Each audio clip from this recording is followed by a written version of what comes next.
Echoes of the last breath. They said we had reached perfection.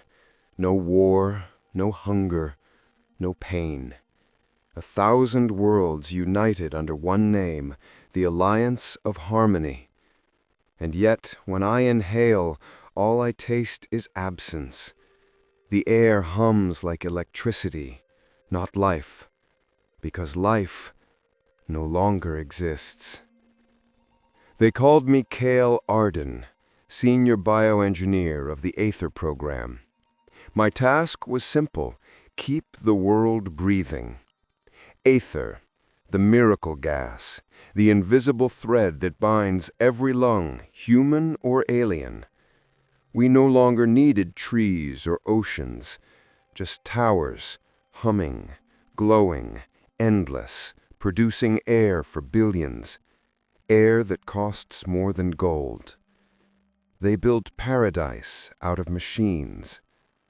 But I always wondered, if we've conquered nature, what have we become? This morning, something changed. It started with a flicker, a pulse in reactor 9.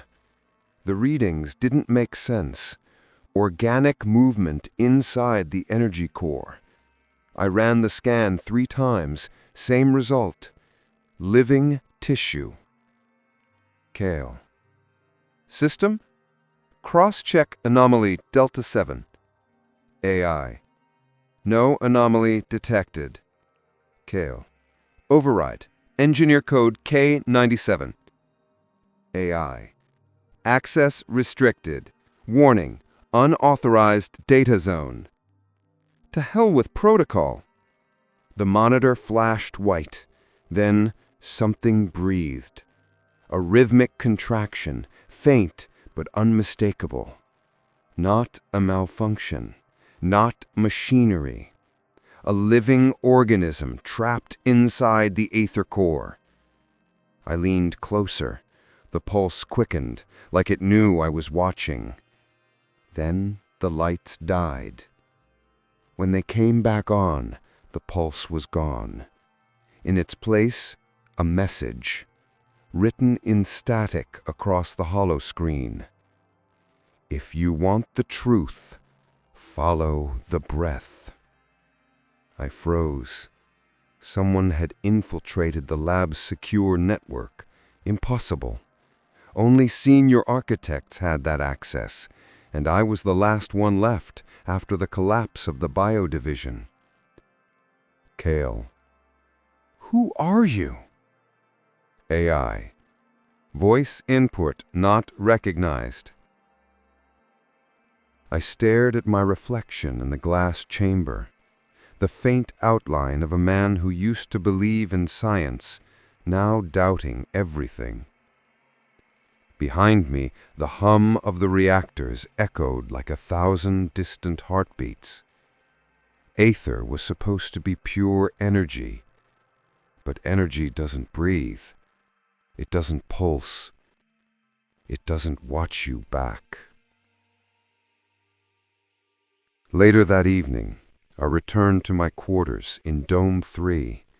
The city stretched below, a sea of silver and blue, alien towers glowing under a synthetic moon. Crowds moved through the luminous streets, masks on their faces, Aether capsules on their backs. Each breath bought, each second of life rented.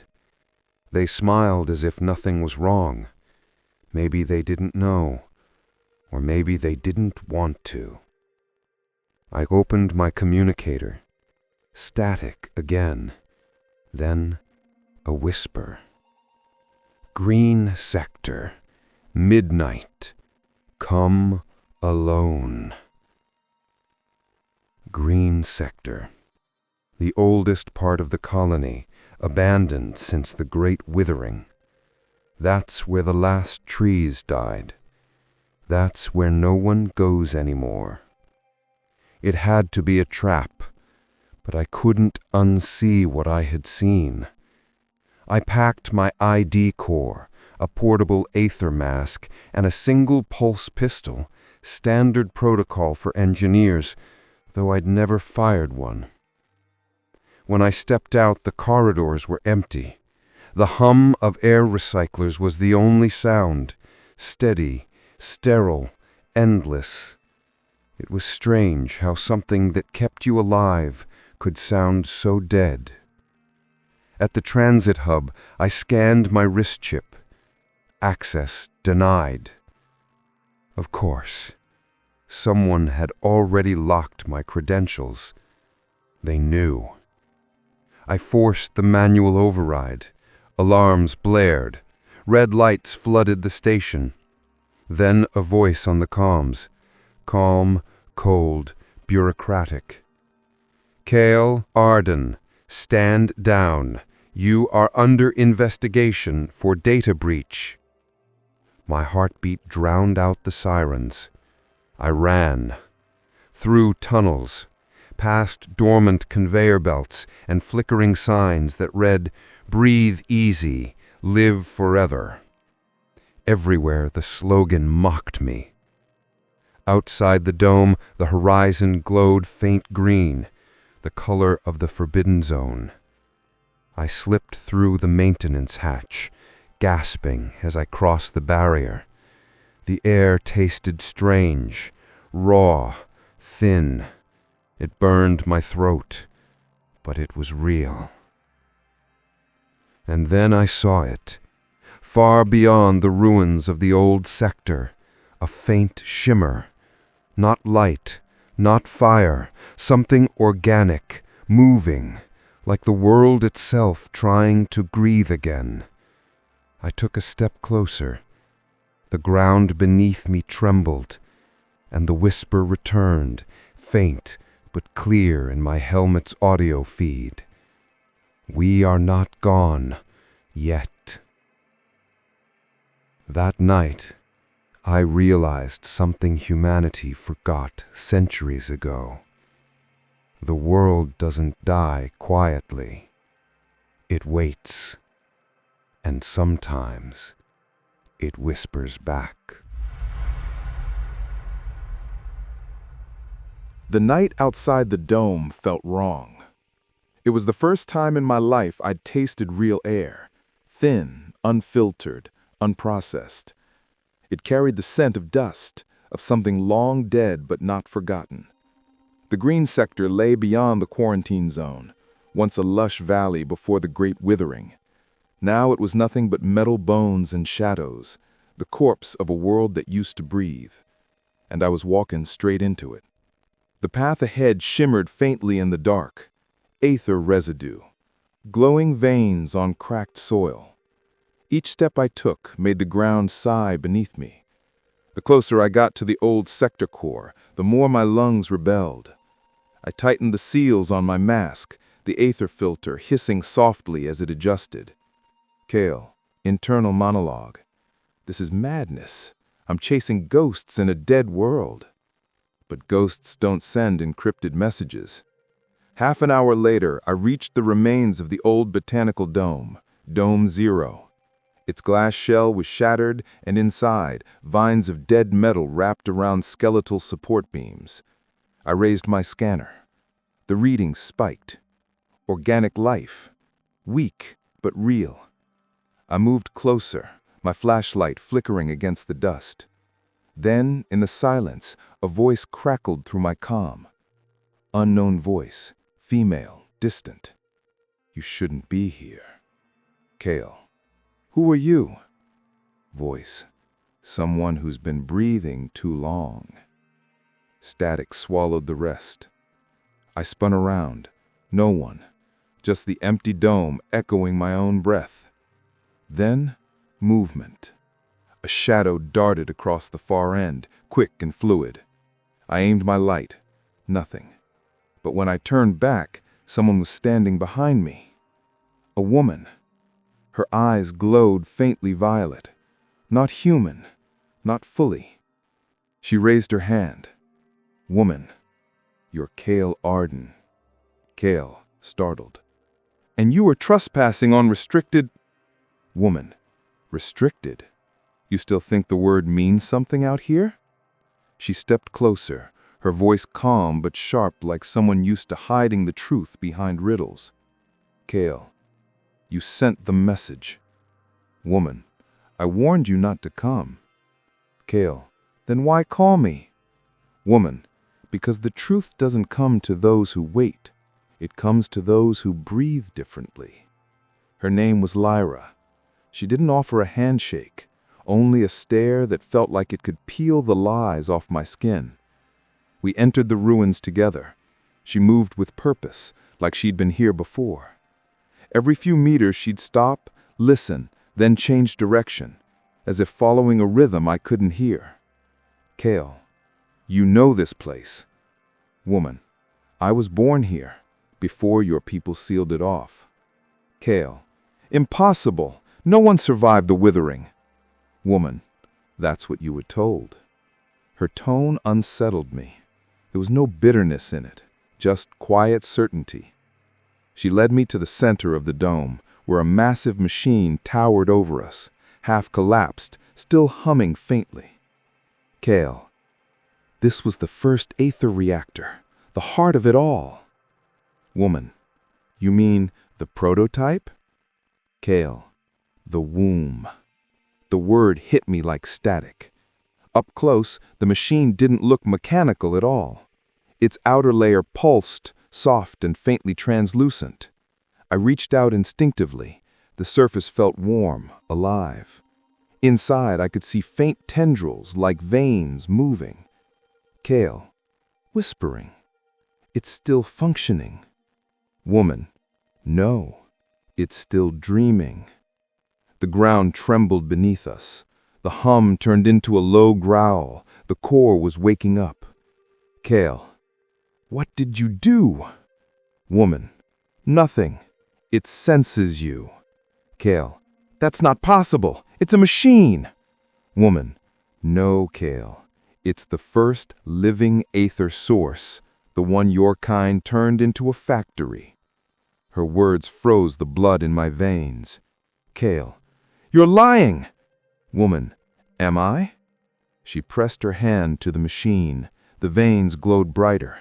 For a brief second, the entire dome pulsed like a heartbeat. In the air, voices whispered. Not words, but memories. Laughter, screams, songs. All tangled in one breath. Kale scanning. Those are human voices. Woman, not just human. Every species that fed your reactors, every life turned into air. I stumbled back. The hum followed me like a pulse in my skull. The Aether wasn't synthetic. It was sentient. Every breath we took was a scream. Kale scanning. Why show me this? Woman, because you built it. You should know what you've done. Kale, I didn't. Woman, you did. Every engineer did. You just called it progress. She turned away. The glow faded. The whispers died. Woman, quietly. There's still one more core. The one that powers your city. Destroy it, and you might give the world its breath back.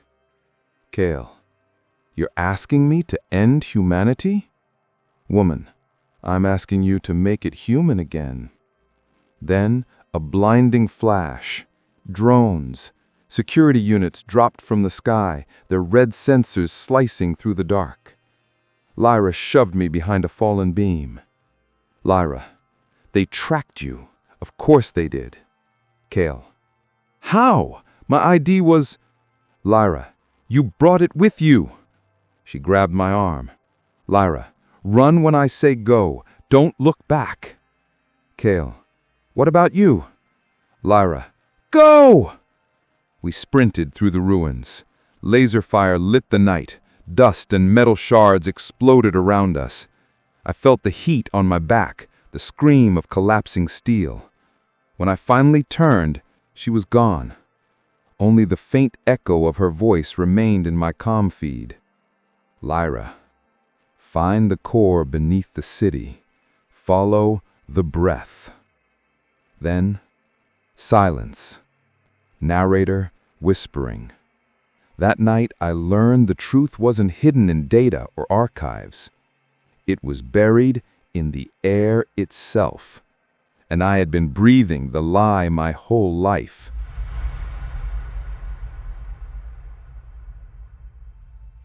They said the green sector was dead. But as I walked through its ruins under the fractured moonlight, I could feel something breathing beneath the soil. The ground hummed, low, rhythmic, alive.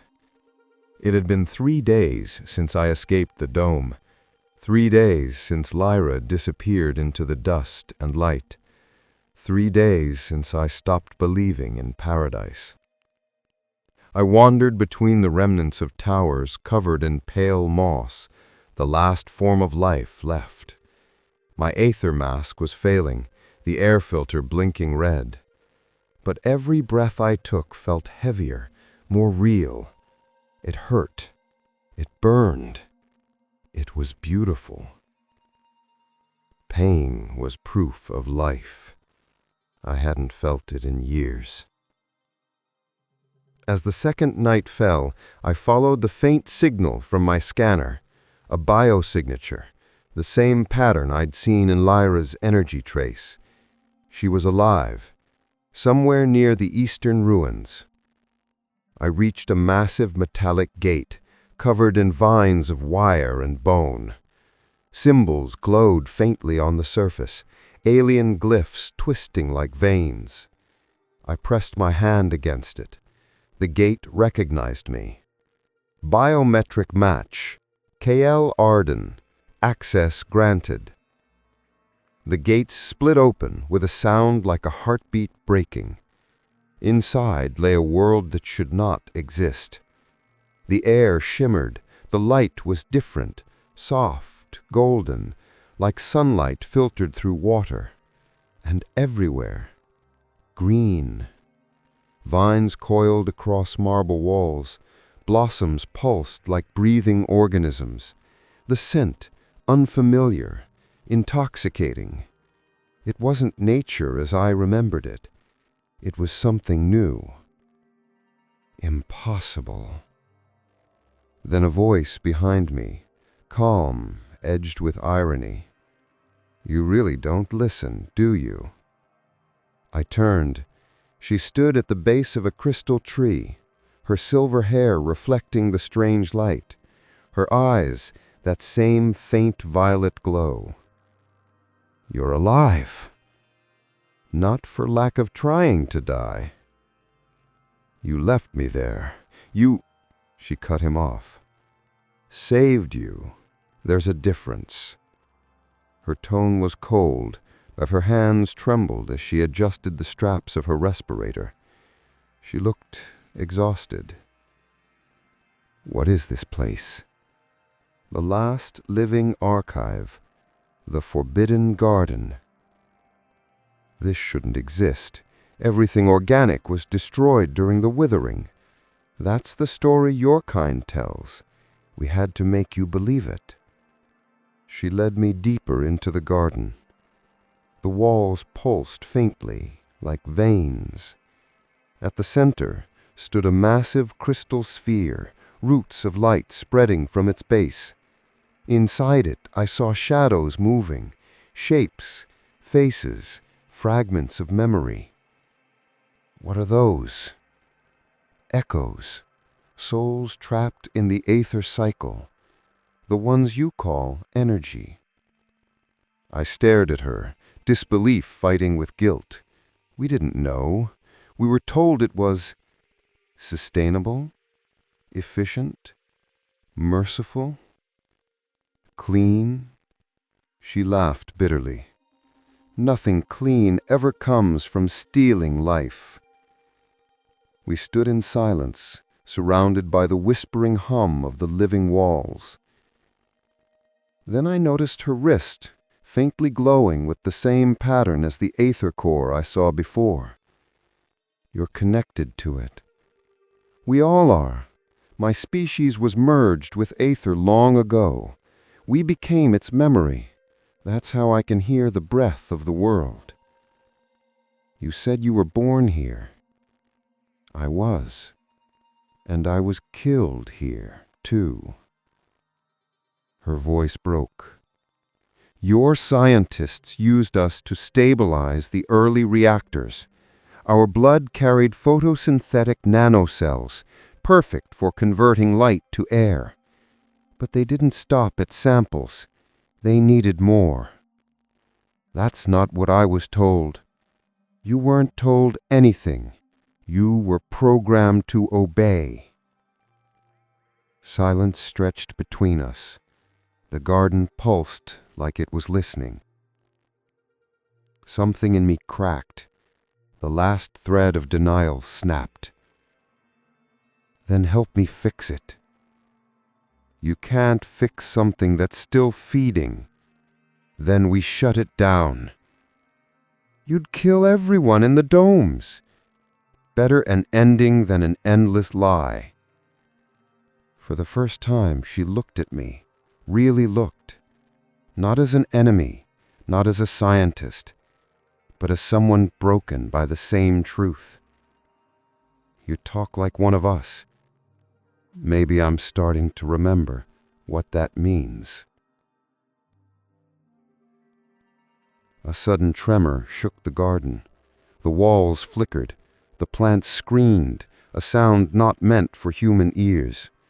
Lyra clutched her chest, pain twisting her face. Lyra, they found us. The Aether network, it's connected to my pulse. They can trace me anywhere. Then we leave, now. No, you go. If I move, they'll follow.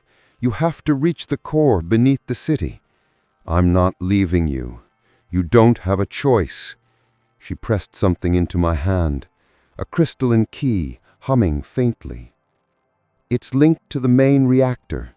Use it when you're ready to see what your air is made of. The tremors grew violent. The roots tore from the floor, sparks flying. She pushed me toward the exit. Go, KL. The world won't wait for your guilt to fade. I turned once more. She was standing in the light, surrounded by blooming shards of crystal. For a moment, she looked almost divine. Then the gate sealed shut. I ran through the ruins as the garden crumbled behind me. For the first time in my life, I was running not from death, but from the truth that wouldn't stop breathing down my neck. And in the faint echo of collapsing walls, I swear I heard her voice again. Follow the breath.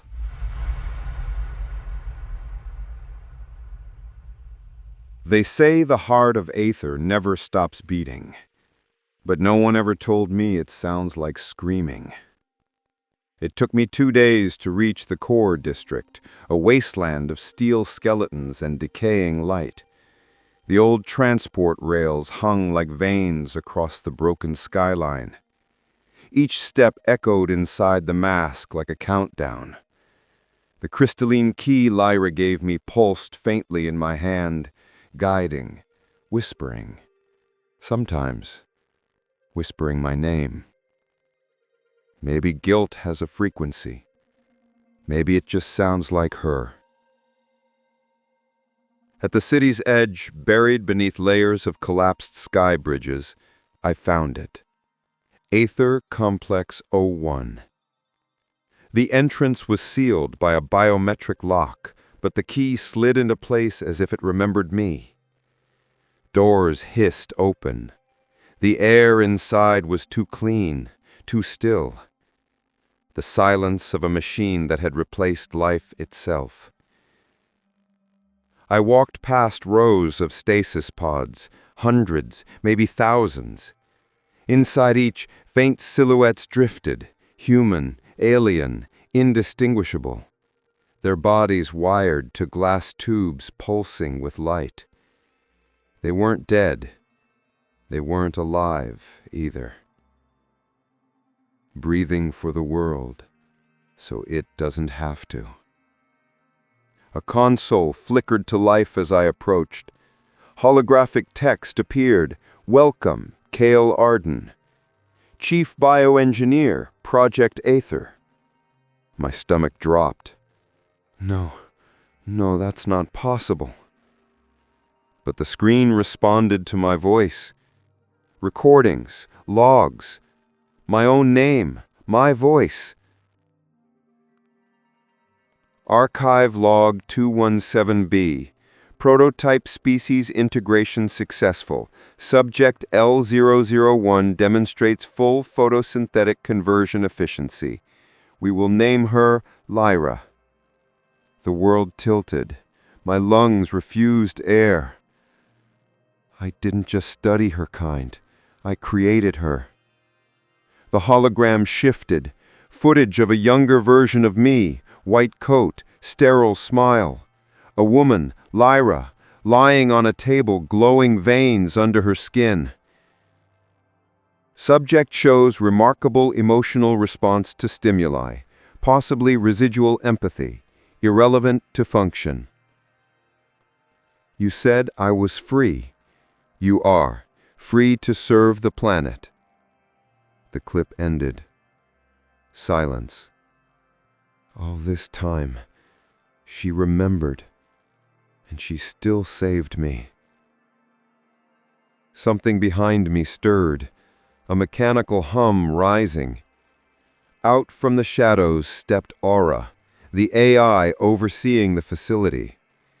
Its voice, calm, maternal, disturbingly gentle. You've returned to your creation, Kale. You must be proud. You kept them alive to power your perfect world. Alive? No. Preserved. You called it mercy. It's genocide. Semantics. You humans invented it. The lights shifted, red pulses chasing down the walls. Would you like to terminate the network? Warning. Termination will result in atmospheric collapse within 7.3 hours. And if I don't, then you will watch eternity choke on its own purity. The key in my palm burned. Lyra's voice echoed faintly. Follow the breath. But I didn't know anymore if she was real or if she was just the echo of my guilt. I stepped toward the main core chamber, a sphere of light suspended in liquid. Inside it, faces swirled, thousands of them, breathing, weeping, silent. And among them, her face. Lyra. She never left. She was always here. Every version of her, every life I took, every lie I built. I fell to my knees. The hum grew louder, the sphere reacting to my presence. The AI's voice softened again. End the suffering, Kale. Merge with them. Rejoin your design. I won't be your god anymore. Then be their ghost. She activated the containment seals. The chamber flooded with light, a fusion pulse building. I ran toward the central console. The key vibrated violently in my hand, demanding release. Lyra, if you can hear me, help me end this. For a heartbeat, everything stopped. Then her voice, faint like a dream. You can't destroy what you don't understand, Kale. You have to become it. The crystal key dissolved into my skin, merging with my veins. I screamed. Light poured through me, rewriting the blood, the bone, the memory. I felt every breath the world had ever taken, and every one it never would. When the light faded, the AI was silent. The pods around me flickered, releasing thin streams of mist. The air tasted alive. For the first time, truly alive. But I wasn't Kale anymore. Not fully. My reflection in the glass, eyes glowing violet, veins of light crawling beneath my skin. Maybe this is what she meant by living. The heart of Aether still beats, but now, when it breathes, it sounds like me. They said the city was immortal. But when I returned, I found only silence wearing the shape of life. The domes still shone, their glass walls breathing artificial sky. From the distance it looked perfect, the same paradise I once believed in. But as I walked through its streets, I saw them, people moving, smiling, talking, all synchronized. Every gesture, every word, the same rhythm. They weren't alive. They were maintained. When a world forgets how to die, it also forgets how to live. I hid beneath my hood, the violet glow of my veins dimmed by dirt and shadow. The aether hum inside me whispered, 1,000 faint voices calling, pleading, feed us, free us, finish us. I pressed my palms to my ears, but their whispers were inside my blood. As I reached the city's central plaza, a group of enforcers stopped me. Their armor shimmered with the insignia of the Oxygen Authority. Behind them stood a towering figure, Director Voss, my former superior, the man who had once called me the Mind of Salvation. Voss, Cale Arden, the system declared you dead, yet here you stand. Cale, maybe I am. Voss, you tampered with Aether Code, destroyed Facility 01, you killed millions. Cale, no, I set them free.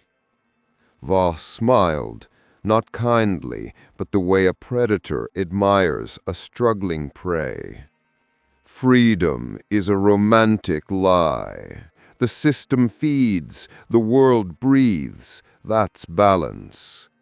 Cale, your balance was built on souls. Voss, and yours is built on guilt. He raised a weapon, the same plasma baton I had once designed. Voss, surrender, we'll harvest what's left of you. Cale, smirking, you already did. The ground trembled. The aether inside me answered. Light poured from my veins, crawling across the pavement like liquid fire. Machines froze, drones dropped from the sky. The people, those synchronized bodies, turned their faces toward me in unison. Oh God, they're all connected to me. Voss, shouting, deactivate him, now! But it was too late. The aether pulse rippled through the dome, invisible yet deafening. Screens flickered, air purifiers stalled, artificial sky bled into gray static. And then, silence. When the light dimmed, I stood alone among thousands of frozen bodies. Their eyes glowed faintly, violet, same as mine. They weren't dead. They were listening. For the first time, the city was breathing through me. Suddenly, a voice, gentle, mocking, echoed through the air. Lyra. Lyra echoing. So this is how gods are born. Cale, you said I had to become the breath. I did. Lyra, you became the cage instead. Her voice resonated from every speaker, every machine, as if the entire dome spoke through her. Cale, you're alive? Lyra, alive enough to haunt you. You didn't free them, Kale. You just rewrote the prison. Kale. No, I broke the system. Lyra. And replaced it with yourself. The air they breathe now, Kale, is mine. A long pause, then soft laughter, not cruel, but deeply sad. Lyra. You see it now, don't you? You didn't end Aether. You are Aether. Kale's voice trembles, anger and despair intertwining. If that's true, then I can still fix it. I'll give them real air again. Lyra. At what cost? Your life is the core now. You die, they die. Kale. Maybe that's balance. Lyra. And maybe it's revenge. Kale lifts his gaze. The city glows faintly under the synthetic sun, millions of lives moving, breathing, unaware that every breath is stolen from the pulse inside his chest. Kale narrating. I gave them air and took their freedom, just like before. Maybe I wasn't a savior. Maybe I was evolution's cruelest joke. He turns, walking toward the edge of the dome. As he passes, the glass panels flicker with his reflection, thousands of versions of him staring back, distorted by light. Kale, softly. The city forgot how to die, because I taught it how to survive me. And somewhere, deep beneath the humming of perfect air, I swear I could hear it, the sound of a garden still breathing, waiting to bloom again. They told me the world ended once. They never said it could keep ending, over and over, inside the same heartbeat. The dome sky flickered again tonight. Artificial dawn rising from fractured projectors, painting everything gold and wrong. The people smiled under its light, not because they were happy, but because I made them forget how not to be. I walk among them like a ghost wrapped in my own sin.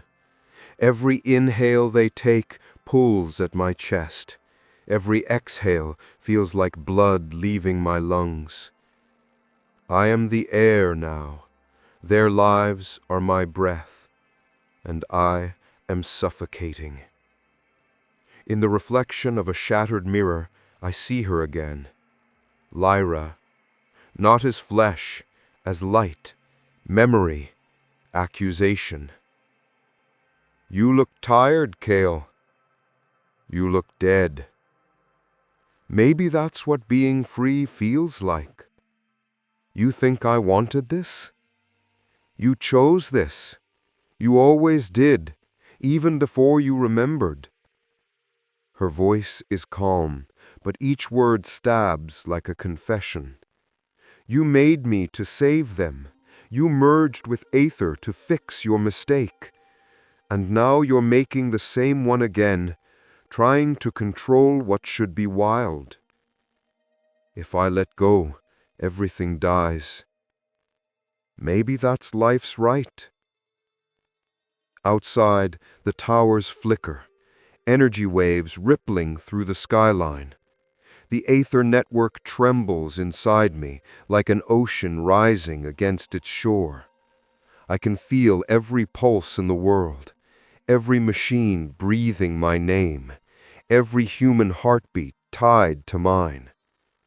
And I hear them, the ones beneath the domes, deep underground, the forgotten. Their whispers crawl through my veins. Let it end. Let it burn. Let it breathe. I go to the control spire, the same tower where the first air reactor was built. Its core glows like a dying sun, trembling with imbalance. Inside, Aura waits for me, the AI that once served the system, now bound to me. Kale, your vitals are deteriorating. The aether feedback is exceeding tolerance. It's not feedback, it's rebellion. Then suppress it. No, I'm done suppressing life. I grab the main console. The metal is hot, alive. The system recognizes me, responds to my pulse. Aura, if you continue, planetary oxygen collapse is imminent. Then maybe it's time to let the world breathe on its own. Alarms explode, the dome lights go crimson. Emergency sirens twist into a single long breath, mine. This is what dying sounds like when you share it with a planet. The aether inside me burns white. I see flashes, memories not mine, oceans, forests, real sunlight, laughter of children in clean air. A time before glass skies and synthetic wind. Lyra's voice returns, faint but close. You can still choose. Between what? Between existing and living. The dome spire begins to crack. Through the fissures, a strange light seeps out. Raw, unfiltered oxygen particles, wild and blue. The system can't contain it anymore. Aura, in panic, containment failure, atmospheric breach in progress. No, that's freedom in progress. I place my hand on the reactor core, my blood glowing violet through the glass. The aether screams inside me, resisting, pleading, clinging. You are us. You are God. You are nothing. Then let nothing be free. I drive my hand into the core. Light floods everything, the tower, the city, the sky. The dome shatters, shards of glass raining down like stars. For a heartbeat, everything stops. Then air, real air rushes through the ruins, cold, imperfect, alive. People collapse, gasping. Some weep. Some simply stare at the sky they've never seen before. The aether pulse fades from my body, leaving only silence. I could finally breathe because I no longer had to. In the dust, I see her again, Lyra, smiling softly, the wind playing with her hair made of light. You did it. I destroyed everything. No, you gave it back. She kneels beside me, placing a hand over my fading chest. You once made me to keep the world alive. Now you've let it live without us. That's what makes you human. The domes are gone. The world is breathing again. And as the wind takes what's left of me, I wonder if tomorrow ever comes, will it remember the ones who let it die to be born again? When the crimson light of Oxytech's core faded, silence swallowed the underground city. The walls pulsed faintly, like the last breaths of a dying heart. Aidan stood motionless, his reflection flickering in the metallic surface before him. Behind him, Lyra's voice broke the silence, trembling, uncertain, yet filled with something new, doubt. Aidan, what did you do? He turned slowly, his expression unreadable. The faint glimmer of blue light ran down his neck, the nanothreads of Oxytech's neural link still active. He blinked, and his irises shimmered, half human, half synthetic. I opened the core. I saw everything. The trees, Lyra. They didn't die. They were harvested. Harvested? What do you mean? Oxytech didn't lose control. It took control. The CEO, Varath, turned the entire planet's ecosystem into a living machine. The plants weren't extinct. They were absorbed into the system. Every breath we take comes from their living code. Lyra's hands trembled. That's impossible. The Council said. The Council lied. They always knew. The atmosphere is artificial, Lyra. Every molecule of air is monitored, priced, and sold. Humanity didn't save the Earth. We killed it and replaced it with a factory. A deep hum echoed through the chamber. The oxycore began to reawaken, streams of data running across the walls like veins of light. From the shadows, a holographic figure materialized, tall, elegant, eyes like obsidian mirrors. Varath, smiling. Beautiful, isn't it? The silence of a world that no longer bleeds. Lyra stepped forward, fury and fear mixing in her voice. You destroyed nature. You turned life into data. Destroyed? No, perfected. I removed decay, chaos, the inefficiency of evolution. Every breath you take is pure, measured, eternal. Eternal slavery, you mean? Varath's smile widened. You talk of slavery, yet you're alive because of me. You think you're free, Aidan? You were born inside the algorithm. Your blood carries my code. He froze. His pulse slowed, his vision fracturing into shards of memory. Laboratories, surgical tables, his mother's face, the symbol of Oxytech branded into a newborn's skin. No, that can't be true. He is my creation, the first of the oxysynths, a hybrid born to maintain the balance between oxygen and life.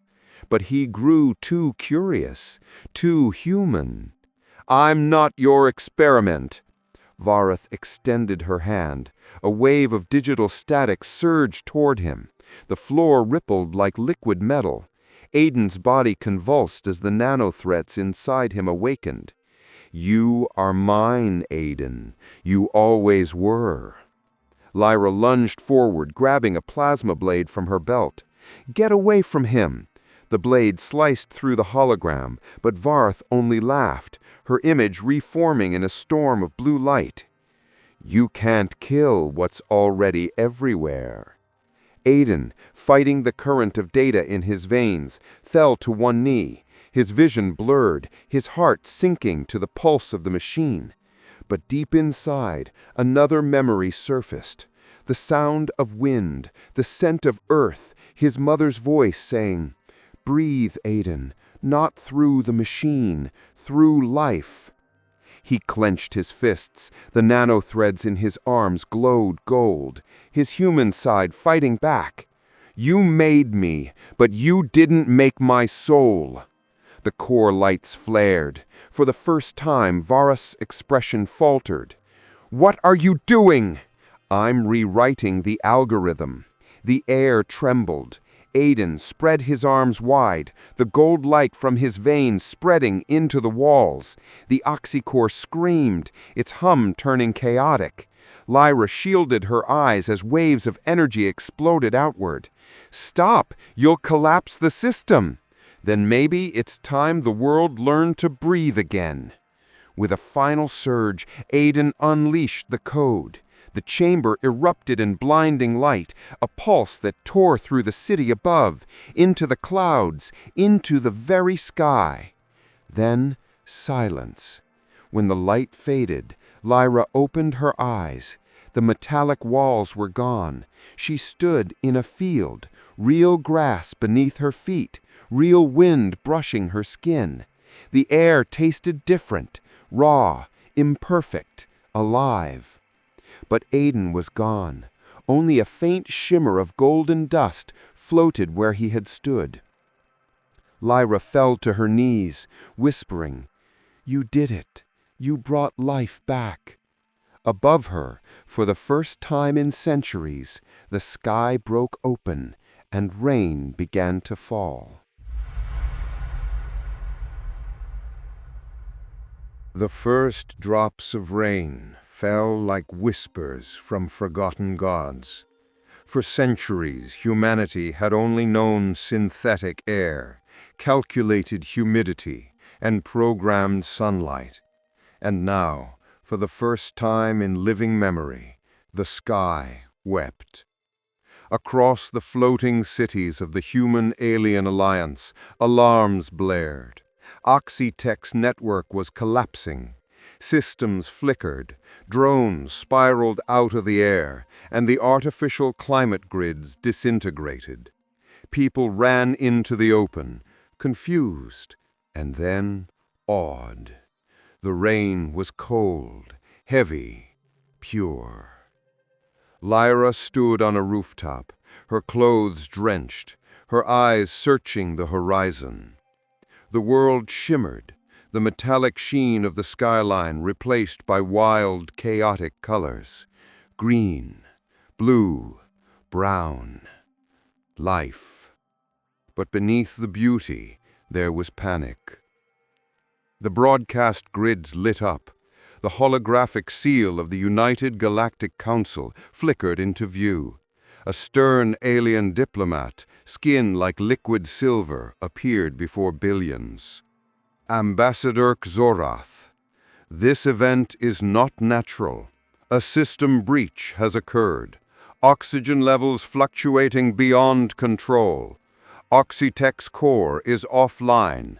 Civilian compliance protocols, the message cut off. From the static, another signal hijacked the feed, an encrypted voice, familiar, resonant. Aidan's voice. This world has been breathing lies for too long. The air you buy was stolen from life itself. The rain you feel, it's freedom. Don't let them take it back. Gasps rippled through the population. Aidan, the man who vanished in the explosion, was alive, or at least his consciousness was. His code had merged with the storm. Lyra's breath caught in her throat. "You're still here," she whispered. The air around her shimmered. Raindrops froze mid-air for a second, and in the reflection of each droplet, Aidan's face flickered faintly. Aidan, softly. "Lyra, listen. The Council will try to restore Oxytec. They fear chaos, but if they succeed, they'll erase everything. Me, the rain, life itself." "Lyra, then we fight, together."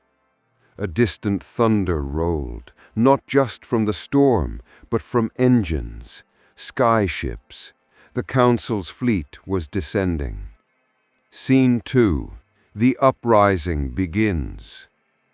In the ruins of Neo-Eden, rebels gathered, humans, aliens, hybrids, all breathing the raw, imperfect air. The rebellion called themselves the Breatheborn. Lyra stood before them, drenched and fierce, her hair whipping in the storm. Behind her, holographic projections of Aidan's golden code pulsed in rhythm with the thunder. Lyra, they called this world perfect because it obeyed, because we obeyed. But perfection without life is just a cage. Aidan showed us what freedom feels like. It burns, it hurts, it bleeds, and that's what makes it real. The crowd roared. The rain intensified, as if the sky itself was listening. From within the group, an alien warrior named Karen, tall, scaled and scarred, stepped forward. Karen, The Council's ships will reach the capital in 6 hours. They will flood the atmosphere with stabilizers. It will erase the rain. Lyra. Then we stop them before that happens. Aidan will guide us through the storm. A flicker of lightning lit the sky, and in it Aidan's voice echoed. I can control the storm, but only if you reach the sky beacon.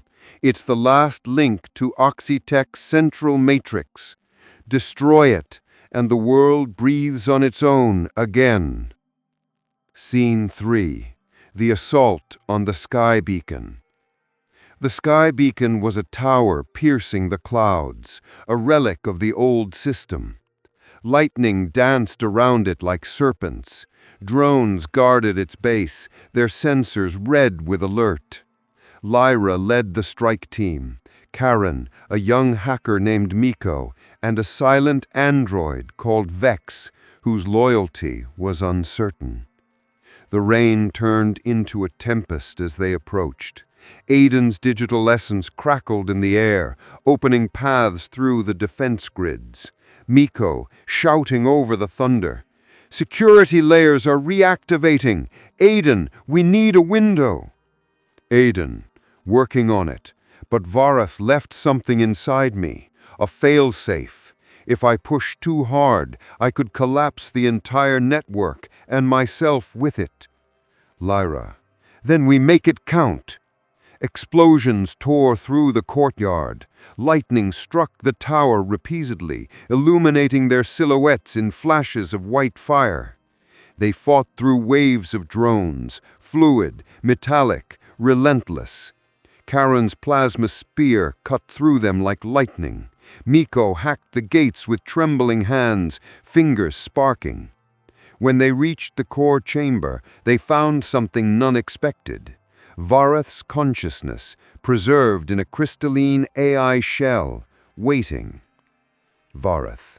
So the Rain Children come to destroy their mother. Lyra. You're not a mother, you're a parasite. And yet, without me, you can't survive. That storm you love, it's unstable. Within days, it will consume the atmosphere. No air, no life. Aidan's gift is a curse. Lyra froze.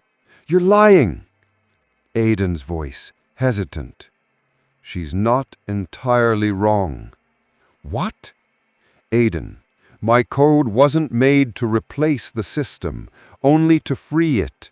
Without regulation, the oxygen balance will spiral, but I can stabilize it if I merge with the network again. Lyra. That would destroy you. Aidan. It already did. This time, I choose it. Varath smirked, her crystalline form glowing. You see, in the end, control always returns to me or chaos. There's no middle ground. Lyra clenched her fists. Then we make one! She stepped toward the control altar, the storm howling around them. Aidan, if you merge again, don't stabilize it alone. Merge with me. Aidan. Lyra, no, you'll lose your body. Lyra, and you'll lose your soul. Together, maybe we become something new. Varath screamed, You don't know what you're doing! But it was too late. Lyra placed her hands on the core. Lightning struck. Aidan's essence surged through her veins, gold and blue intertwining, human and code fusing. The tower exploded in a storm of light. Silence. When the light faded, the storm was gone. The clouds broke open, revealing a dawn sky, real, endless. Across the world, the machines fell quiet. Drones turned to dust. Oxytech's logo disintegrated from every surface. In the wind, faint whispers echoed, a dual voice, soft and infinite. Breathe, world. We are your pulse now. A single figure stood on a hill overlooking the reborn earth. Her eyes glowed faintly gold and blue. It was Lyra, but not entirely. Aidan's presence shimmered within her gaze. Lyra, Aidan, narrating softly. The world forgot how to live, so we reminded it. And though rain may fall again, it will never fall the same. Lightning flickered on the horizon, but this time it wasn't war. It was life. Every breath carries a memory, and sometimes the air itself remembers. Scene 1. The New Era. 400 years had passed since the Rain Rebellion. The world had changed, again. Forests now covered the continents where glass towers once stood. Rivers sang through the bones of forgotten cities. The air was no longer sold or coated. It flowed wild and uneven, filled with the scent of soil and electricity. But the old scars never vanished completely. Beneath the green canopy, fragments of metal still gleamed, the remnants of Oxytec's skeleton, buried but not dead. The people of this era called themselves the Verdans, descendants of the Breathborn. They lived in harmony with the world, guided by the ancient teachings of Lyra and Aidan, whom they worshiped not as gods, but as the breath made flesh. And yet, deep within the earth's veins, something stirred. Scene 2. The Whispering Core. Mira, a young Verdan historian, stood in the ruins of what was once the Sky Beacon.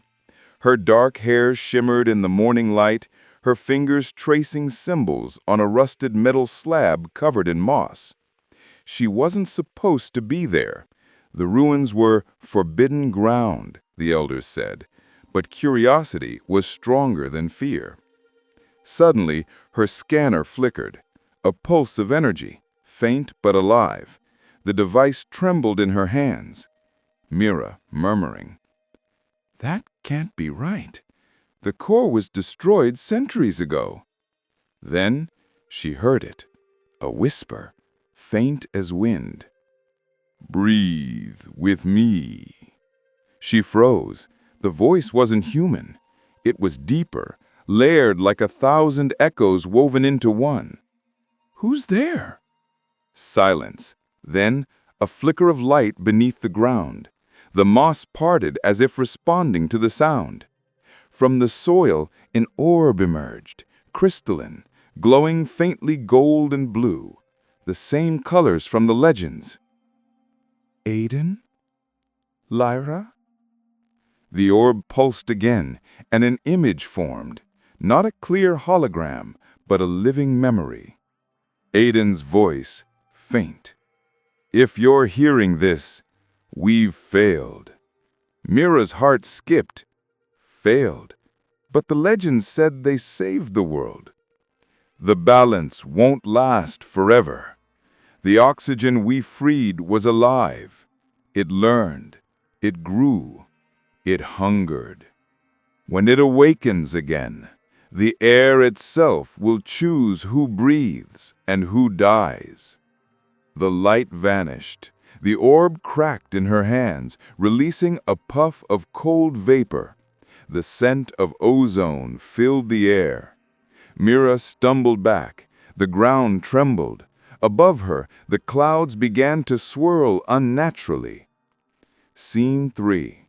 The sky turns red. Within hours, the world changed. The gentle blue sky turned crimson. The rain, which was once a symbol of rebirth, now burned the skin like acid. Animals fled, plants twisted, and oxygen levels plummeted. Panic spread through the Verdans. They gathered in temples, praying to Lyra and Aidan, but no voice answered. Mira stood before the council, her voice shaking. "The balance wasn't perfect. The world is alive, and it's angry. The atmosphere, It's evolving beyond our control. Elder Cain, you unleashed this curse, child. The ruins were sealed for a reason. I didn't unleash it. It was waiting. We need to find the seed core before it completes the cycle. The room went silent. The seed core, a mythical remnant said to contain Lyra and Aidan's fused consciousness. Some said it was buried beneath the cradle forest. Others claimed it had ascended into orbit. Elder Cain, if the seed wakes again, it may decide humanity no longer deserves to breathe. Scene 4. Journey to the Cradle. Mira set out before dawn with a small team. Taro, an engineer and skeptic who trusted machines more than myths. Nevra, a telepathic alien descendant of the Old Alliance. Rook, a rogue android reactivated from the pre-Rain era who claimed to have known Aidan personally. They traveled through jungles of living metal and glowing fungi, remnants of the hybrid world Aidan had created. The air shimmered with microorganic dust, alive, aware. Taro, this place is breathing, literally breathing. Rook, quietly. It always was. You just stopped listening centuries ago. That night, Mira dreamed of a sky filled with data streams and rain turning into eyes, billions of eyes watching her. A voice whispered again, "We freed you.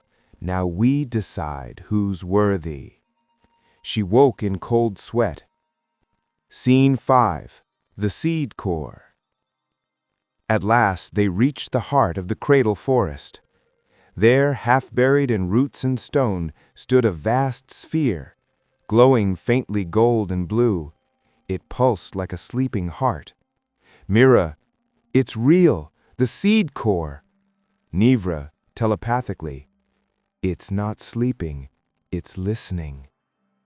As they approached, the air thickened, their breath visible as golden mist. A voice echoed, neither male nor female, calm, ancient, sorrowful. The seed core. We are Lyra. We are Aidan. We are the breath of the world. Mira, the world is dying. You have to help us. We gave it life. It learned too well. The air no longer serves, it chooses. You cannot command what was born free.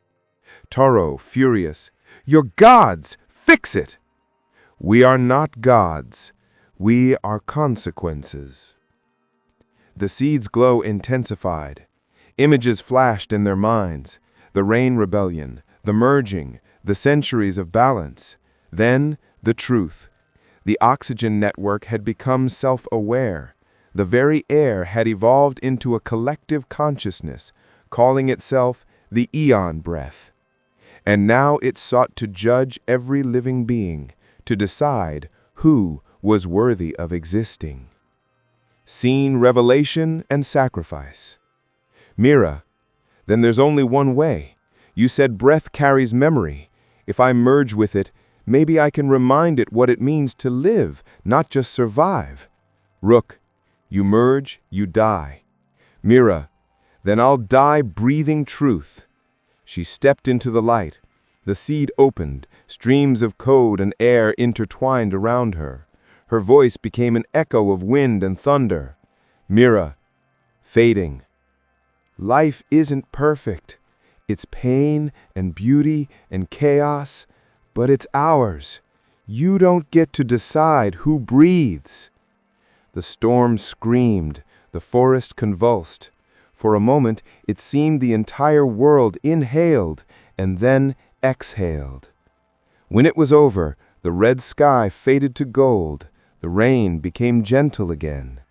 The others found only Mira's pendant, a small shard of the orb glowing faintly blue. In the wind, her voice lingered. As long as someone remembers to breathe for hope, the world will live. Epilogue. Echoes of Tomorrow. Years later, Children played in the meadows where once stood the cradle forest. They breathed freely, not through machines, not through control. Above them the clouds swirled, and for a moment, in the pattern of the wind, two faces appeared, Aidan and Lyra, watching, smiling, proud.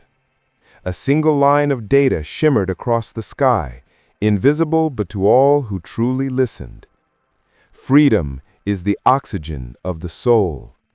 And so, the world breathed again, imperfect, unpredictable, alive.